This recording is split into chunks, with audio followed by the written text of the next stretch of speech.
জীবনে একবার হলেও শিং মাছ এভাবে রান্না করে খাওয়া উচিত। আসসালামু আলাইকুম এভরিওয়ান। সবাই কেমন আছেন? আশা করছি ভালো আছেন। আজকে শিং মাছের সম্পূর্ণ ভিন্নধর্মী একটা রেসিপি নিয়ে আপনাদের সামনে হাজির হয়েছি। প্রথমে আমি কড়াইয়ের মধ্যে দিয়ে দিলাম বেশ খানিকটা সয়াবিন তেল। তেলটা গরম করে নিলাম। এখন এখানে আগে থেকেই কেটে পরিষ্কার করে রাখা লবণ হলুদ দিয়ে মাখিয়ে রাখা শিং মাছের পিসগুলো দিয়ে দিচ্ছি। এই রান্নাটা করার জন্য শিং মাছগুলো কিন্তু একদম কড়া করে ভেজে নিতে হবে। আর যেহেতু এই মাছগুলো বিলের বা দেশি শিং মাছ তাই সাইজে কিন্তু একটু ছোট। মাছগুলো অনেক নরম তাই আস্তে ধীরে সময় নিয়ে মাছগুলোকে ভেজে নিতে হবে, একদম কড়া করে ভেজে নিতে হবে। মাছগুলো আমার ভাজা হয়ে গিয়েছে। এখন একটা বাটিতে করে সবগুলো মাছ উঠিয়ে নিচ্ছি। ওই তেলের মধ্যে এখন দিয়ে দিচ্ছি আমি 4টা মাঝারি সাইজের আলু কুচি। দেখে নিশ্চয়ই বুঝতে পেরেছেন আলুগুলো কিভাবে কুচি করে নিয়েছি। এখন তেলের মধ্যে আমি 4 থেকে 5 মিনিটের মতো মিডিয়াম হিটে এভাবে ভেজে নিব। এরপরে দিয়ে দিচ্ছি রসুন বাটা আর জিরে বাটা 1 চামচ। সাথে দিয়ে দিচ্ছি পেঁয়াজ কুচি আর দিয়ে দিচ্ছি ঝালের জন্য কাঁচামরিচ কুচি। একটা মাঝারি সাইজের টমেটো কুচি ব্যবহার করলাম। হাফ চামচের মতো হলুদ গুঁড়ো দিয়ে দিলাম, 1 চামচ দিয়ে দিলাম মরিচের গুঁড়া। আর দিয়ে দিলাম এখানে ধনিয়া পাতা কুচি।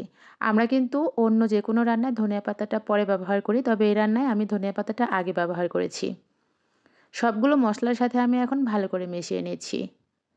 কষানোর জন্য সামান্য একটু পানি দিয়ে দিচ্ছি, যেহেতু নতুন আলু ভেজে নিয়েছি সে পর্যায়ে কিন্তু আলুটা মোটামুটি সেদ্ধ হয়ে গিয়েছে। এখন ঢাকনা দিয়ে ঢেকে মিডিয়াম হিটে 7-8 মিনিটের মতো রান্না করলেই কিন্তু আলুটা খুব সুন্দরভাবে সেদ্ধ হয়ে যাবে আর কষানোও হয়ে যাবে। এই পর্যায়ে এখন আমি ভেজে রাখা মাছগুলো দিয়ে দিচ্ছি।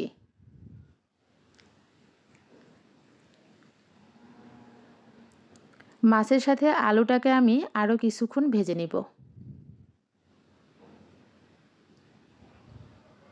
4 থেকে 5 মিনিটের মতো এভাবেই আমি ভেজে নিয়েছি। এখন এখানে ঝোলের জন্য পানি দিয়ে দিচ্ছি। 1 কাপ পরিমাণ পানি দিয়ে দিচ্ছি। পানিটা দিয়ে ভালো করে সব কিছু একসাথে মিশিয়ে নিলাম, নিয়ে ঢাকনা দিয়ে ঢেকে দিব। ঝোলটাকে ভালো করে ফুটিয়ে নিচ্ছি। আর মাঝখানে আমি লবণ দিতে ভুলে গিয়েছিলাম। এই পর্যায়ে লবণটা অ্যাড করে দিলাম।